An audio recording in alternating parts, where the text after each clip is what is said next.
Asia, and good evening, America. You're watching World DNA with me, Jyotsna Kumar. And I'm Hem Karsara, and on the show today we will focus on what's happening in West Asia. 3 Israeli security guards have been killed at a border crossing between the West Bank and Jordan when a Jordanian truck driver opened fire on them. And this comes as Israeli protesters continue to push for a hostage deal, saying that the cabinet is not doing enough. They've blocked traffic in Tel Aviv. We'll get to all that's happening on ground in West Asia. And also on the show today, Russia has said that its forces have advanced in eastern Ukraine as Kiev reports deadly airstrikes. Meanwhile, Romania and Latvia have reported airspace breached by Russian drone attack on Ukraine. We'll get you all on that, but first the headlines. At least 7 people killed, 15 others injured in multiple Israeli strikes in central Syria. Sources say attacks targeted a major military research center in the city of Misyaf.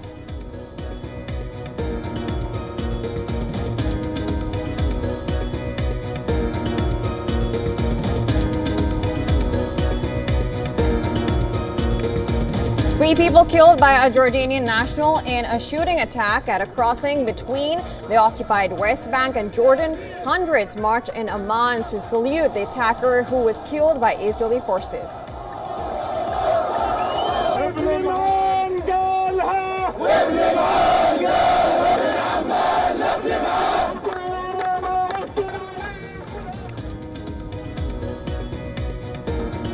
Israeli Defense Minister Yoav Gallant visits troops in the Netzarim corridor in Gaza, says Israel is preparing for everything that could happen in the north over the escalating clashes with Hezbollah.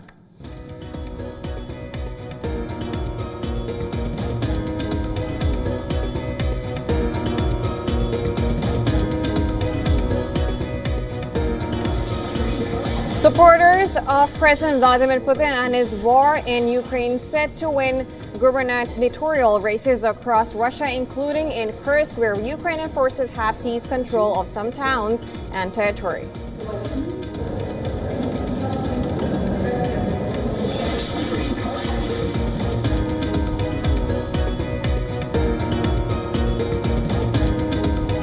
India's Supreme Court to hear today a suo motu case related to the rape and murder of female trainee doctor at a Kolkata hospital.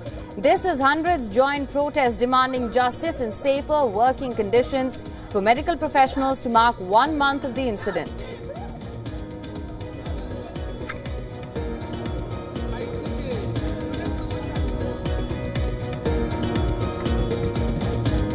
At least 48 people killed in an explosion after a fuel tanker collided with another truck in Nigeria.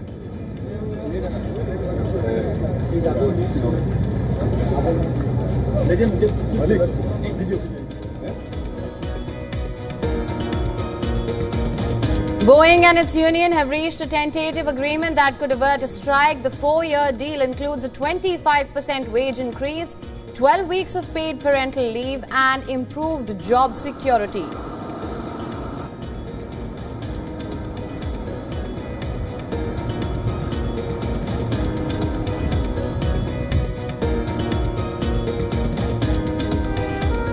The Paris Paralympics conclude with a sparkling ceremony. The games came to a close as they started with rain, but amid a festive atmosphere with an electro party.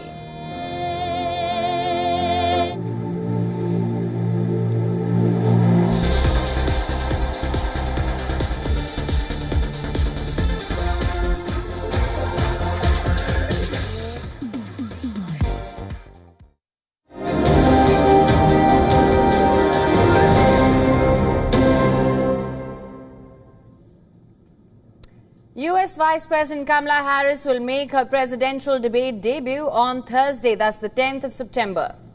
This while Donald Trump takes the stage for the 7th time. Now that's a record for any candidate since 1960. Let's take a look at what is in store at the debate.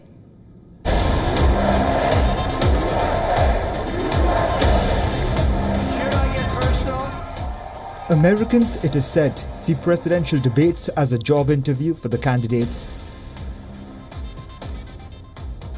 And the upcoming US presidential debate on Tuesday will be no different. The high-stakes event will be a chance for Kamala Harris to cement the sharp surge in popularity since she replaced Joe Biden in the presidential race. Trump, on the other hand, is the oldest candidate in the fray, and from all expectations, likely to double down on his campaign rhetoric that has so far mostly focused on personal attacks against Harris. From questioning her ethnicity and, in the latest, saying he is offended by Russian President Vladimir Putin's endorsement of her. Russia would have never happened if I were president. Attacking Ukraine would have never happened. I knew Putin, I knew him well. And you know, he endorsed, I don't know if you saw the other day, he endorsed Kamala. He endorsed Kamala. I was very offended by that. I wonder why he endorsed Kamala. No, he's a chess player. He endorsed Kamala. Should I be Congressman? It will be Trump's second time against a woman on the debate stage, but the first against someone with a tough prosecutorial background that Kamala Harris has. And when presidential debates should be all about the candidates sharing their vision for America for the next 4 years, the chances are Trump could display his penchant for personal attacks while refusing to engage on issues.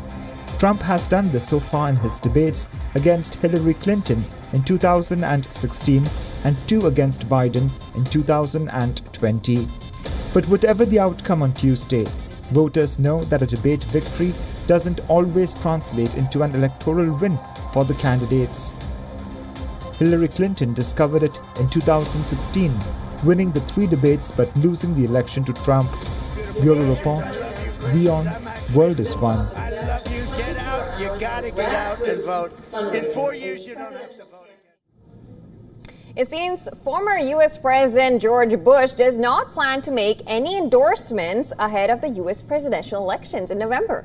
And this is in stark contrast to his former VP Dick Cheney, who is reportedly crossing party lines to instead endorse Harris and Walz. A spokesperson who did not wish to be named said Bush, who is a Republican, and his wife Laura will not voice how they will vote in the election. He added that Bush retired from presidential politics many years ago. Significantly, the announcement comes a day after Bush's vice president Dick Cheney announced that he would cross party lines and vote for the Democratic presidential candidate, as I mentioned earlier, Kamala Harris, over Republican former President Donald Trump. Now, Kamala Harris said that the endorsement of her by Dick Cheney and his daughter Liz, a former U.S. representative, were courageous for putting country ahead of political party.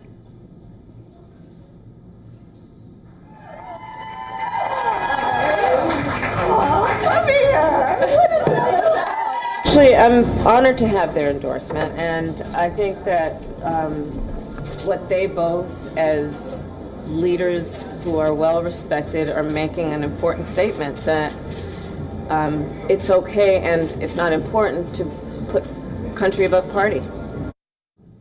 Cheney, who has served as vice president under Bush from 2001 to 2009, said on Friday that in our nation's 248-year history, there has never been an individual who is a greater threat to our republic than Donald Trump. Mike Pence, who served as Trump's vice president for 4 years, has said that he will not endorse his former boss. However, he is yet to back his Democratic successor's presidential bid either. It is important to remember that during the 6th of January Capitol Hill attack, it was Mike Pence, along with Democratic Speaker Nancy Pelosi, whom the mob primarily sought to harm. Meanwhile, a New York Times poll has said former President Donald J. Trump and Vice President Kamala Harris are entering the home stretch of the campaign in a tight race. The national poll of likely voters say Trump is leading Harris 48% to 47% within the poll's 3 percentage point margin of error. The survey says that on the eve of the U.S. presidential debate, voters will ensure that they know enough about where Kamala Harris stands.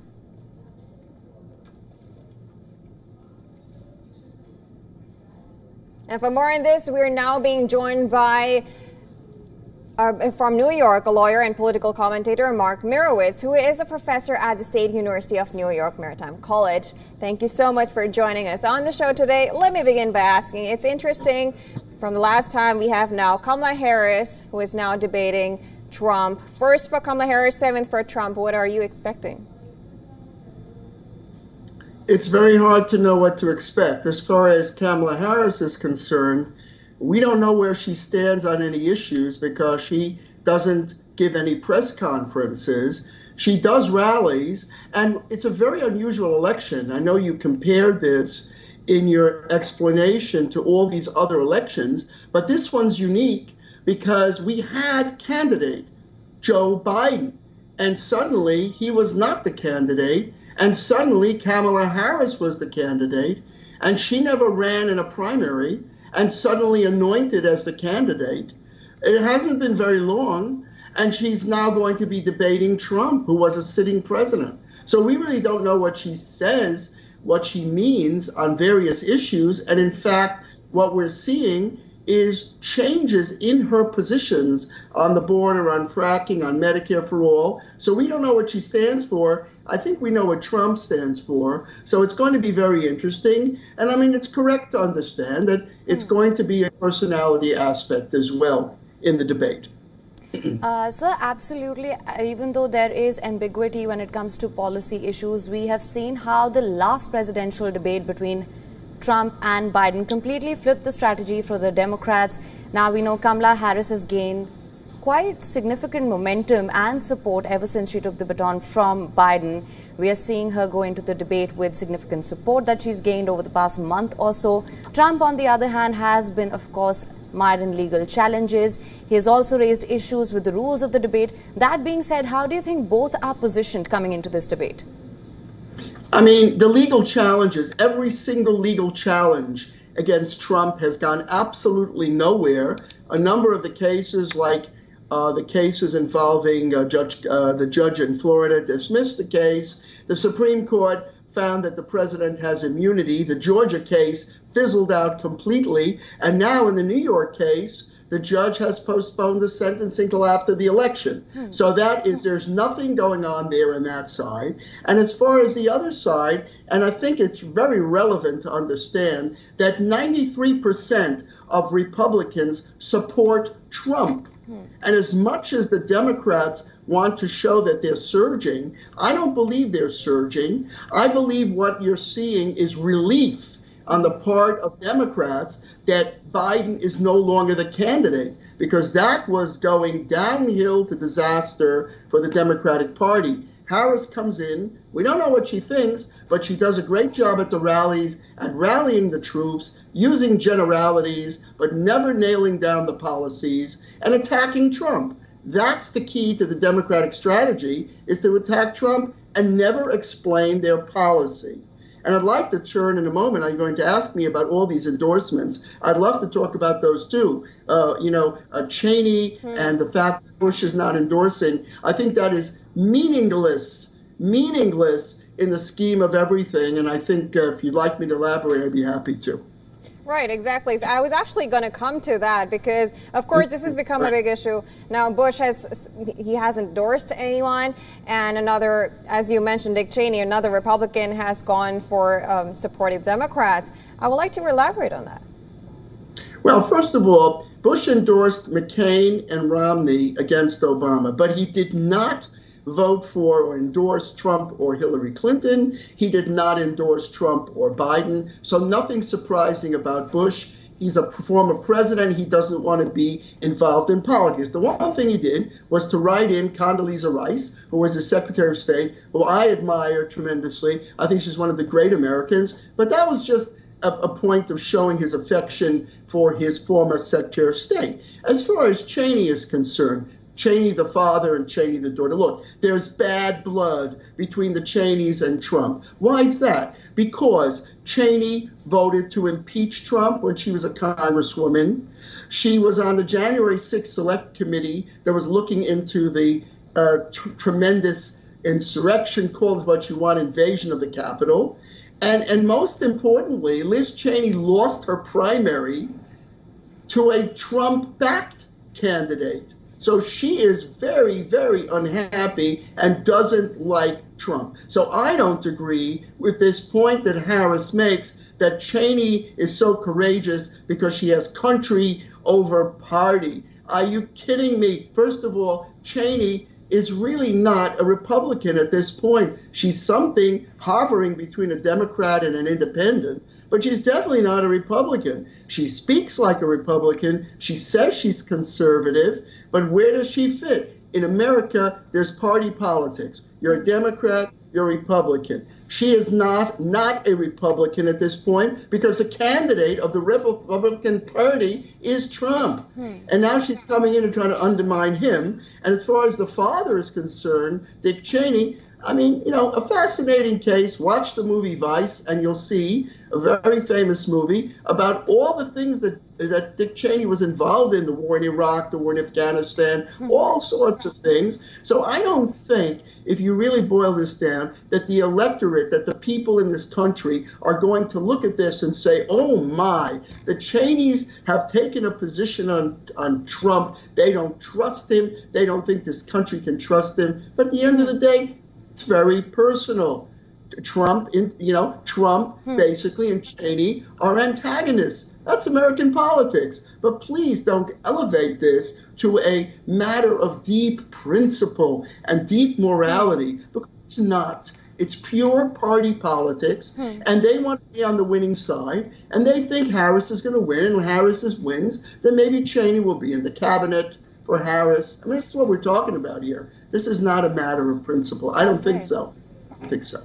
All right, Mr. Merowitz, thank you so much for sharing your perspective on this with us. It's always a pleasure to have you on the show. Thank you. I enjoyed it. Thank you so much, sir. All right, let's move on to the Russia-Ukraine war now. Russia is making major advancements in eastern Ukraine as Kiev urged its Western allies to allow it to carry out more retaliatory strikes deep inside Russia. Now, Moscow in recent months has been occupied to counter a major offensive launched by Ukraine in its Kursk region, when at the same time it has stepped up its aerial attacks in recent weeks. The country captured another small settlement on the route to Pokrovsk, a key logistics hub located in the Donetsk region. Russia on Sunday was also targeted by Ukrainian drones that hit country's Belgorod region. The governor of the region said that a fuel storage site was hit by the drones launched by Ukraine. A video shared on social media showed a column of smoke rising from the fuel depot. Governor added that the fire services were on the scene, although the extent of the damage was not confirmed. Both Russia and Ukraine have exchanged barrage of drones overnight. While Ukrainian authorities said that 2 people were killed in the Russian attack, Russia said that 3 civilians were injured in strikes on Belgorod. Now, during the course of the war, the fight for Kursk has led to heavy shelling and drone attacks in Russia-controlled Belgorod region. Now, meanwhile, NATO member Latvia reported that a Russian drone breached their airspace and crashed in its territory on Sunday. The Baltic country also said that it reported a heightened Russian drone activity along NATO's eastern borders. Now, taking to social media, the Latvian president had confirmed this development, and added that an investigation was initiated after the drone crash on the eastern region. He went on to say that we are in close contact with our allies. The number of such incidents is increasing along the eastern flank of NATO, and we must address them collectively. Latvia, which was once part of erstwhile Soviet Union, has seen tense relations with Moscow that further deteriorated following the Russian invasion of Ukraine. Amidst the intense fighting, efforts to negotiate a peace agreement are also gaining momentum. German Chancellor Olaf Scholz, in a latest interview, said that Russia should be included in a future peace conference to resolve the conflict in Ukraine. Scholz also batted for fresh push to formulate a peace agreement. Now, he said that we must get out of the war faster than the current pace and that Russia should be invited to a future peace conference. The summit on peace in Ukraine, which was held in Switzerland last June, ended with 78 countries expressing support for Ukraine but gave no way forward to negotiate a peace agreement.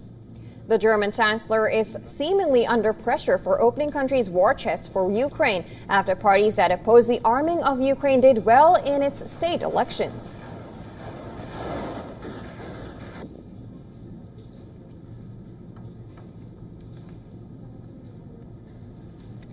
All right, the hostage for ceasefire deal was the top agenda in the Security Cabinet meeting, which took place at the Israeli Defense Forces headquarters in Tel Aviv. Now, this comes as hundreds of Israelis hit the streets outside the building, continuing protests against the government for its failure to secure the hostages' return. They urged the cabinet to do more to secure a deal with Hamas.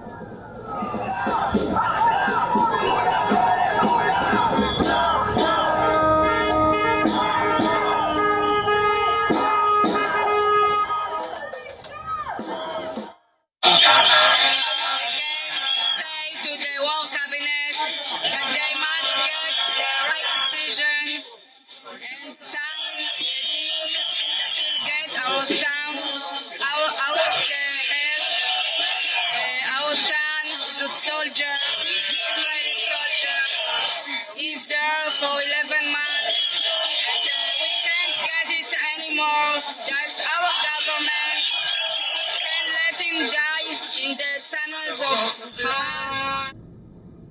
According to reports, the relatives of hostages were told by a senior member of the Israeli negotiating team that a hostage ceasefire deal is unlikely in the near future. The negotiator told the families the only way forward is to end the war, keep acting to get the public behind bringing about an end to the war. Numerous rounds of diplomacy have so far failed to clinch a ceasefire deal to end the conflict and bring the release of Israeli and foreign hostages held in Gaza by Hamas. The United States is reportedly in constant touch with Qatar and Egypt as it works on a new deal. After the recent killing of hostages, which included one Israeli American, President Joe Biden is said to be hesitant to reward Hamas with further concessions in the deal. Meanwhile, Israel has upped the ante against Hamas. This video that you see on your screen was released by the country's army.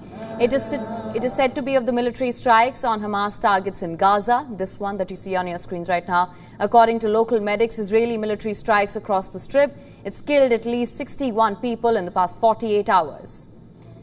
Meanwhile, on a visit to Gaza, Israeli Defense Minister Yoav Gallant listed the country's goals. First, to eliminate Hamas, and second, to bring back the hostages. He said that Israel was also preparing for a possible escalation in the north with the border with Lebanon.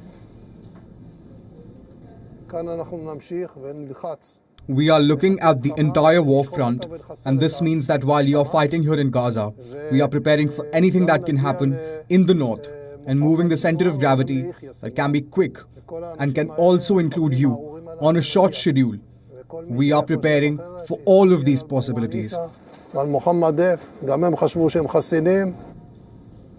At least 7 people were killed in multiple Israeli strikes on Syria's countryside.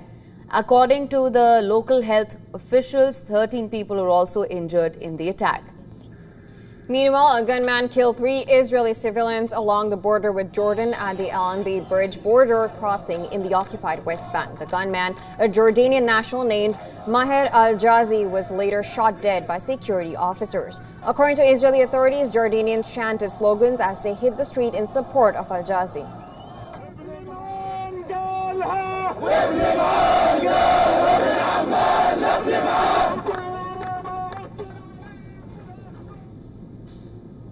Moving on, Venezuela's opposition leader Edmundo Gonzalez has arrived in Spain to seek asylum. Now, this comes after authorities in Venezuela issued an arrest warrant against Gonzalez on multiple charges of conspiracy, sabotage and organized crime. The 75-year-old said on an audio note that he was coerced and threatened to flee the country. He added that he will fight for democracy to return to Venezuela. Estimados amigos, antes que nada reciban un cordial y afectuoso saludo junto con mis palabras de agradecimiento por las expresiones de solidaridad recibidas de muchos de ustedes. Quería informarles que hoy en horas de la mañana llegué a Madrid. Mi salida de Caracas estuvo rodeada de episodios de presiones, coacciones y amenazas de no permitir mi salida. Confío que próximamente continuaremos la lucha por lograr la libertad y la recuperación de la democracia en Venezuela. Un abrazo fuerte para todos. Now, upon his arrival in Spain on Sunday, Gonzalez was welcomed by supporters wrapped in the Venezuelan flag. In addition, Spanish Prime Minister hailed Gonzalez as a hero that Spain will not abandon. This as Attorney General Tariq William Saab took a dig at Gonzalez's departure as an end of a comedy act. Listen in.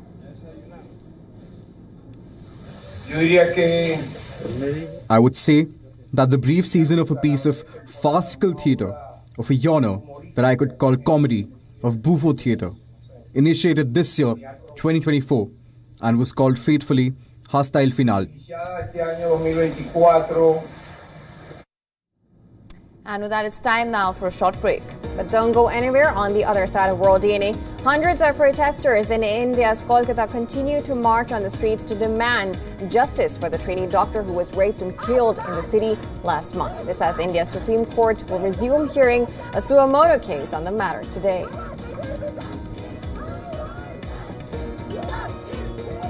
Justice!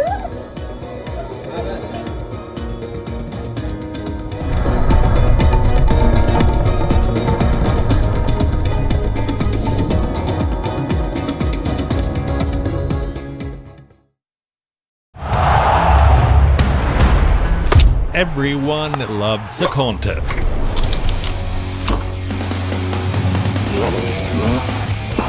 But sport isn't just about victory and defeat.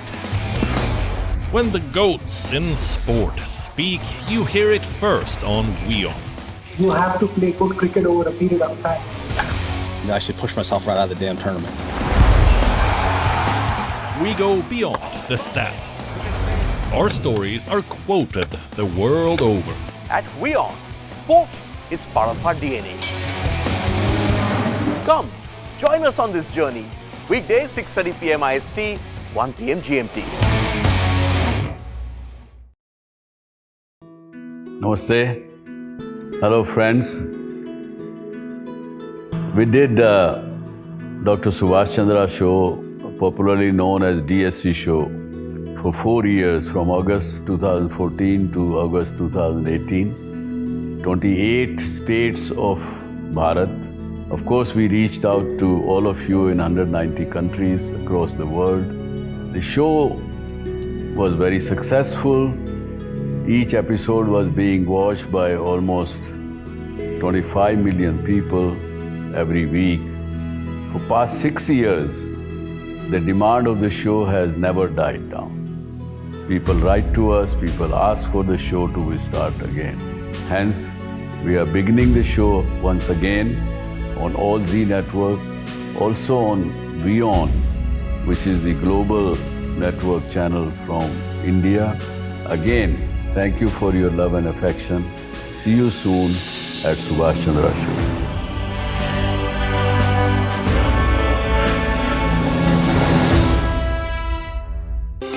To bring the benefits of the Subhash Chandra Show to your educational institution, teachers and students, send an invitation to Juhi Jha at yoursarthi@such.org.in. WION, India's global voice, the channel that brings you the biggest stories from across the world through India's lens. Now available in more than 190 countries worldwide. Because we believe that the world is one. Watch us in Africa, Europe, USA and Canada, South America, Asia Pacific, Middle East and North African regions. Also available on these digital platforms across the world. WION. World is one.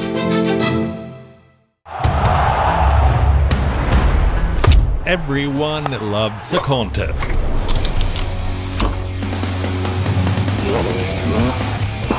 But sport isn't just about victory and defeat. When the GOATs in sport speak, you hear it first on WION. You have to play good cricket over a period of time. I actually pushed myself right out of the damn tournament. We go beyond the stats. Our stories are quoted the world over. At WION, sport is part of our DNA. Come, join us on this journey. Weekdays 6:30 p.m. IST, 1 p.m. GMT.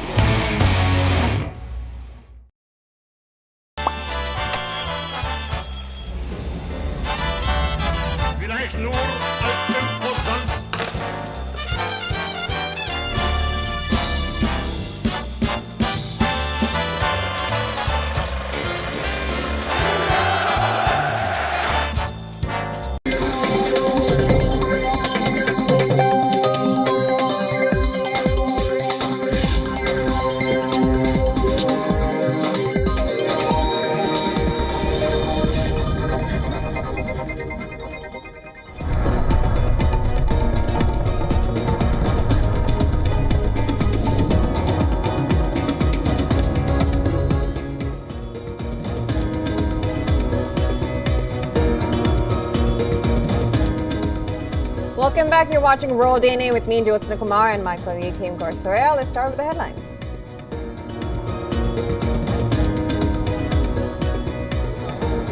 India's Supreme Court to hear today a suo motu case related to the rape and murder of female trainee doctor at a Kolkata hospital. This is hundreds joint protest demanding justice and safer working conditions for medical professionals to mark 1 month of the incident.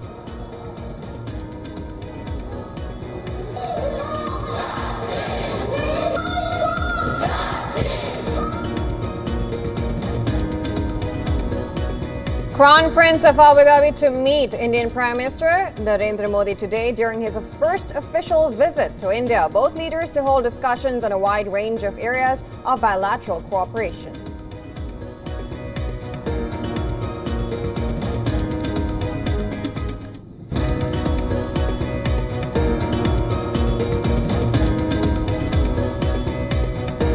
At least 7 people killed and 15 others injured in multiple Israeli strikes in central Syria. Sources say attacks targeted a major military research center in the city of Misyaf.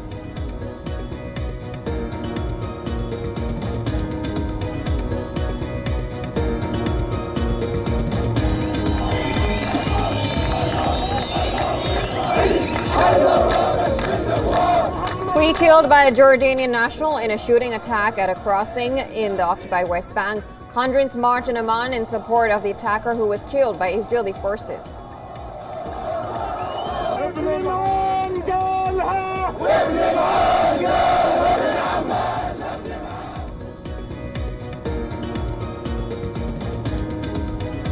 German Chancellor Olaf Scholz calls for increased efforts to end the ongoing war in Ukraine. Says Ukrainian President Vladimir Zelensky agrees that Russia should be included in a future peace conference.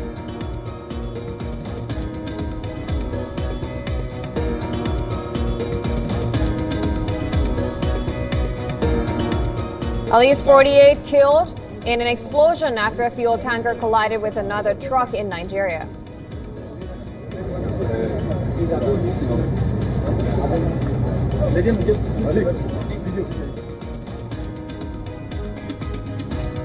According to the Central Bank of Sri Lanka, tourism earnings surpassed $2 billion in the first 8 months of 2024, marking a 66% increase from last year.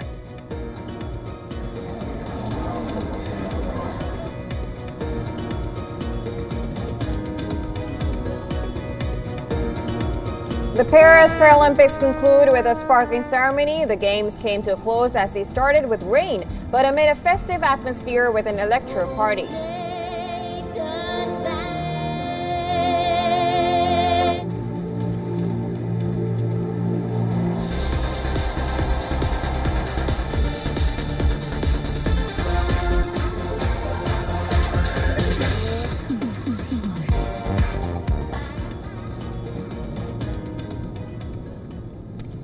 Now, hundreds of protesters in eastern India's Kolkata marched on the streets to demand justice for the trainee doctor who was raped and killed in the city last month. This comes as India's Supreme Court will resume hearing a suo motu case on the matter today. A bench of Chief Justice D.Y. Chandrachud and Justice J.B. Pardiwala and Manoj Mishra is slated to hear the case related to the rape and murder at the R.G. Kaur Medical College and Hospital. In an earlier hearing, the court had termed the incident as horrific and ordered a 10-member national task force to formulate a protocol for ensuring the safety and security of healthcare professionals. On Sunday, hundreds of people hit the streets in various parts of West Bengal at midnight in the third edition of Reclaim the Night campaign. The case triggered widespread protests by doctors demanding greater security and safety for women at the workplace. Almost 1 month after the incident, protests continued across India and the world demanding justice for the 31-year-old doctor. The body of the trainee doctor was found in a seminal hall of the medical college on the 9th of August. And it's not just India. Thousands of diaspora Indians also protested in more than 130 cities across 25 countries on Sunday. Organizers said that the protest started in large and small groups across Japan, Australia, Taiwan and Singapore before spreading to cities in several European countries. Meanwhile, West Bengal Governor C.V. Ananda Bose has instructed Chief Minister Mamata Banerjee to conduct an emergency cabinet to discuss burning issues in the state. The governor also referred public complaints against the Kolkata Police Commissioner for the immediate decision of the government.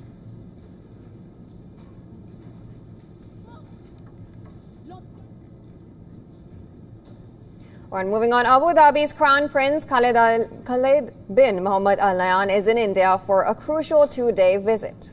Now, Al Nahyan, who is on his first visit to the country, will meet Indian Prime Minister Narendra Modi and President Draupadi Murmu today. The Abu Dhabi Crown Prince is also scheduled to visit the financial hub Mumbai on Tuesday to take part in a business forum.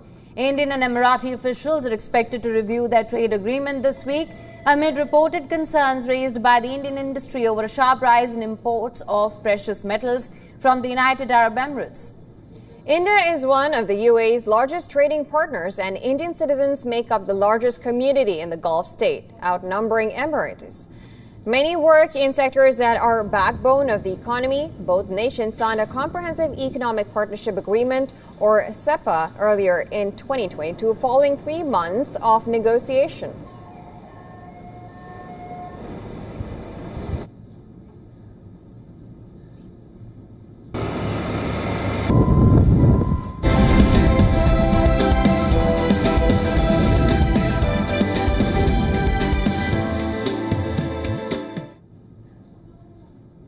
External Affairs Minister Dr. S. Jaishankar has arrived in Saudi Arabia to attend the inaugural India-Gulf Cooperation Council Foreign Ministers meeting. Now, this is a significant gathering that includes representatives from Saudi Arabia, the United Arab Emirates, Bahrain, Qatar, Kuwait, and Oman. The meeting aims to enhance the review institutional cooperation across various sectors, including trade, energy, and cultural ties with India. GCC bilateral trade reaching over $160 billion in fiscal year 2023-24, and the GCC region hosting approximately 8.9 million Indian expatriates. This dialogue is crucial for strengthening economic and people-to-people connections. During his visit, Jaishankar will also engage in bilateral discussions with the foreign ministers of GCC member states. The focus will be on deepening trade relations with the GCC, supplying 35% of India's oil imports and 70% of its gas imports. Following his visit to Saudi Arabia, Jaishankar will travel to Berlin from September 10th to 11th for a third official visit. This will be followed by a trip to Geneva, where he will meet with leaders of international organizations. This is critical since Europe is also exploring the China +1 strategy as tensions rise over cheap Chinese imports. India, in particular, stands to gain an advantage as the global rift against China diverts attention to other developing economies. Meanwhile, the Crown Prince of Abu Dhabi, Sheikh Khalid bin Mohammed bin Zayed Al Nahyan, arrived in India for an official visit with Prime Minister Narendra Modi, as we mentioned earlier, for high-level discussions. And this visit underscores the ongoing collaboration between India and the GCC. Jaishankar has emphasized the importance of strengthening security, defense, and energy cooperation amid global economic uncertainties. He also noted the potential for green hydrogen and ammonia in the Mediterranean region as a key area for future collaboration.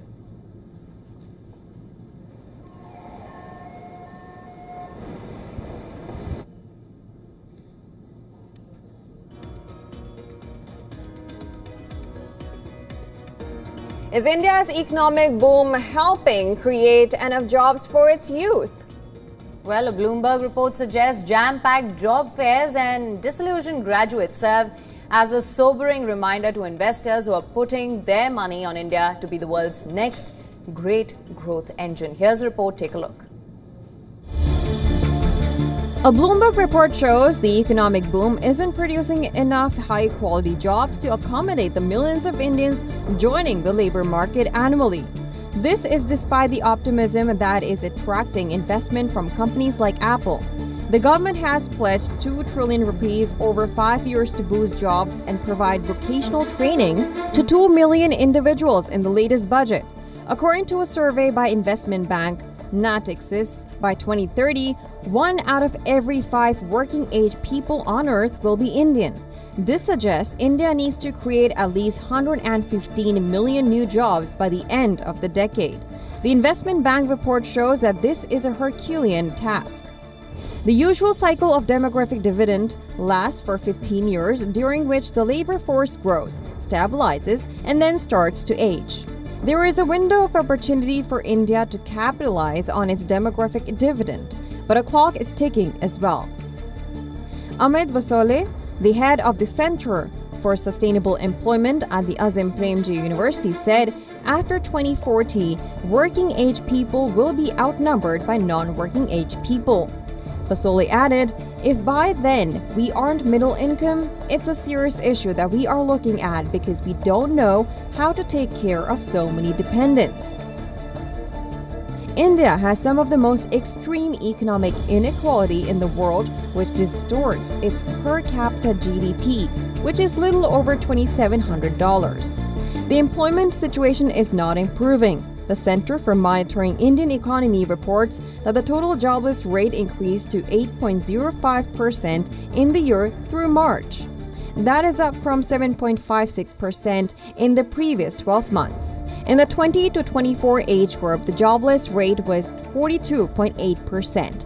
This data stands in sharp contrast to officials' estimates. The latest official estimate projects a national unemployment rate of 3.2% for the years 2022 and 2023. Experts, though, disagree with that data. Devashish Mitra, an economics professor at Syracuse University in New York, said that delaying job creation now would make the problem worse because more jobs will need to be created later on. He warned this demographic dividend could easily become a demographic curse if the labor market gap is not handled well. For India to live up to its growth promise, more skilled jobs are needed to build out the middle class. Trin Nguyen, a senior economist at Natixis, said, India needs to generate more jobs, full stop. The senior economist said, the narrative for India has changed, but the reality on the ground has not. Business Bureau Report, WION World is One. And Pakistan is facing multiple security challenges from within. Now, this is after busting a major terror plot in Punjab province. Now, the Tehreek-e-Taliban Pakistan is warning of conducting more suicide attacks in Pakistan. In a major crackdown, Pakistan's counter-terrorism department foiled a major terror plot in the Punjab province after the intelligence-based operations in different districts. 475 suspected persons were questioned, 33 terrorists arrested with weapons and explosives. According to the CTD, the arrested terrorists wanted to target important installations. The police have registered 32 cases against the terrorists and shifted them to an unknown location. Meanwhile, reports say the Tehreek-e-Taliban Pakistan has announced that it will wage a war with Pakistani security forces on the border. The terrorist organization warned that it will resume both suicide attacks and large-scale attacks inside Pakistan that it had stopped for the past 2 years. It also claimed it will conduct what it called a defensive jihad. This is while telling its mujahideen to move around in an armed formation in border areas in Afghanistan.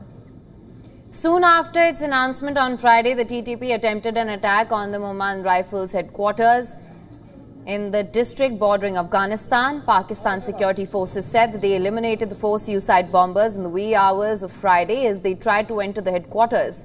According to sources, it is believed that the Jamaat-ul-Ahrar group that is a part of the outlawed Tehreek-e-Taliban Pakistan is behind the attack.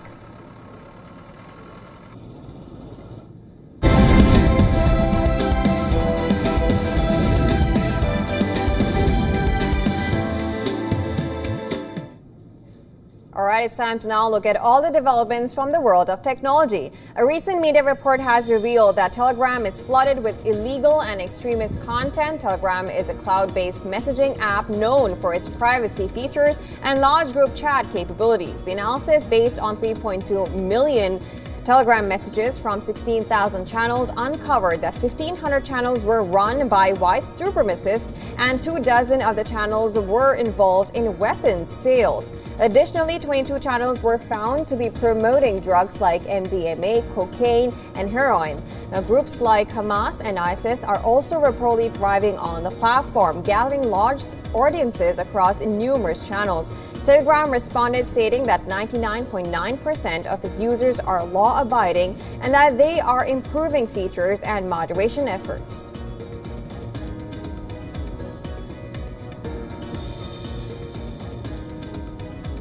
Elon Musk, CEO of SpaceX, has announced that the company plans to send its first uncrewed starships to Mars in 2 years.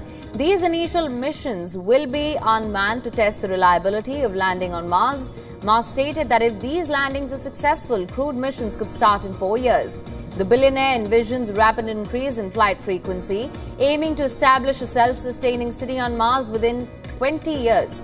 Back in April, Musk had predicted that the first uncrewed starship will land on Mars within 5 years, with human landings following within 7 years.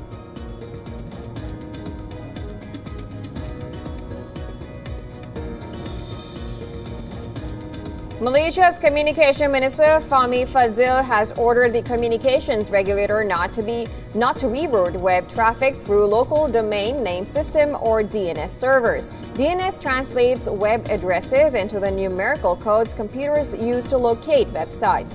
This decision follows feedback from the public and industry stakeholders. The plan, set to start on September 30th, has raised concerns about possible online censorship and negative impacts on Malaysia's digital economy. While local internet service providers often manage their own DNS servers, many users opt for public ones like Google or Cloudflare for faster speeds or access to restricted sites. The Malaysian government had previously proposed redirecting such requests to Malaysian servers to filter access to harmful content such as online gambling, pornography, scams, and phishing.